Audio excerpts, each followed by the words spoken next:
Keluar dari Mesir rohani. Ketika Allah membuat perjanjian dengan Abraham, Ia tidak hanya memberikan janji tentang tanah perjanjian, tetapi juga menyatakan bahwa keturunannya akan mengalami penindasan di negeri asing selama beberapa generasi. Baru setelah itu, mereka akan dibebaskan. Janji itu jelas menunjukkan bahwa jalan menuju warisan ilahi bukanlah jalan yang mudah. Ada penderitaan, penindasan, dan juga ujian iman yang harus dilalui sebelum janji itu digenapi. Alkitab kemudian mencatat bagaimana bangsa Israel benar-benar diperbudak di Mesir. Mereka bekerja keras di bawah penindasan Firaun. Anak-anak mereka dibunuh dan mereka dipaksa untuk meninggalkan ibadah yang benar kepada Allah. Mesir bukan sekadar lambang perbudakan fisik, tetapi gambaran nyata dari perbudakan dosa. Firman Tuhan berkata, "Kamu dijual tanpa pembayaran, maka kamu akan ditebus tanpa pembayaran juga." Yesaya 52 ayat 3. Dengan kata lain, manusia telah dijual ke dalam dosa tanpa keuntungan apapun, dan hanya dengan kasih karunia Allah tanpa bayaran dari pihak manusia, kita dapat ditebus melalui darah Kristus yang mahal. Mesir dalam Alkitab sering dipakai sebagai simbol perlawanan terhadap Allah. Tidak hanya karena penindasannya terhadap Israel, tetapi juga karena penyembahan berhala yang merajalela di sana. Orang Mesir memiliki ratusan dewa, dari matahari, bulan, hingga hewan-hewan seperti lembu, kucing, buaya, dan bahkan bawang merah. Dewa utama mereka, Ra atau dewa matahari, menjadi pusat agama negara. Bahkan para raja Mesir menamai diri mereka dengan nama Ra untuk menunjukkan kuasa mereka. Namun di balik keagungan lahiriah itu, penyembahan mereka dipenuhi dengan tahayul, kebejatan, dan perbuatan yang cabul. Mereka menganggap praktek-praktek itu sebagai bagian dari ibadah. Ironisnya, bangsa Israel yang seharusnya menyembah Allah yang benar ikut terpengaruh. Nabi Yeskiel menegur mereka, "Jangan menajiskan dirimu dengan berhala-berhala Mesir." Artinya, bahkan ketika mereka berseru meminta pembebasan, hati mereka masih terikat dengan dosa-dosa Mesir. Ketika Allah mengutus Musa, pesannya jelas, "Biarkan anakku pergi supaya ia beribadah kepadaku." Tujuan pembebasan Israel bukan sekedar melepaskan mereka dari kerja paksa, melainkan untuk memulihkan ibadah sejati.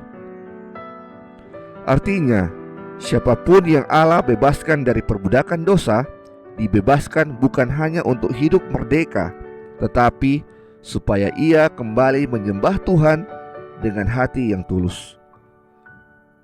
Mazmur 105 menegaskan bahwa Allah membebaskan Israel supaya mereka mengikuti ketetapannya dan memegang pengajarannya.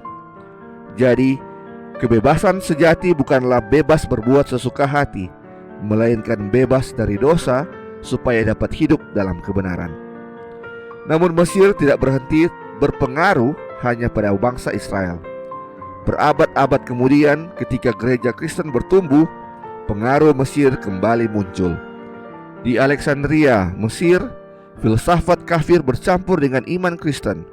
Tokoh-tokoh seperti Clement dan Origen mencoba menjelaskan Alkitab dengan cara filsafat Yunani, bahkan mengajarkan bahwa ayat-ayat Alkitab tidak boleh dipahami secara sederhana sesuai apa yang tertulis, melainkan hanya bisa dimengerti oleh orang-orang berpendidikan tinggi. Akibatnya, Alkitab seakan-akan diambil dari tangan umat manusia.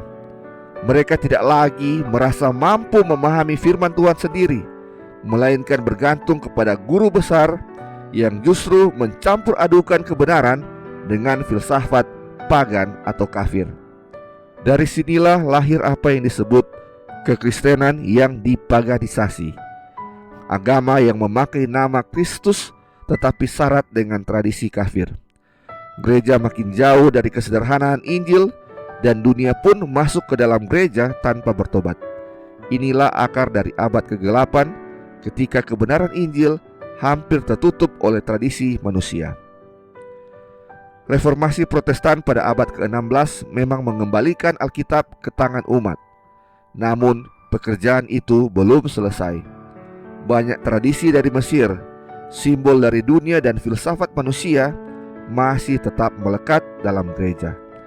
Bahkan di zaman modern, pengaruh Mesir masih kuat melalui filsafat dunia, teori evolusi, dan kritik Alkitab yang meruntuhkan iman. Dengan kata lain, Mesir masih hidup, dan banyak orang Kristen tanpa sadar masih berjalan di bawah bayang-bayangnya.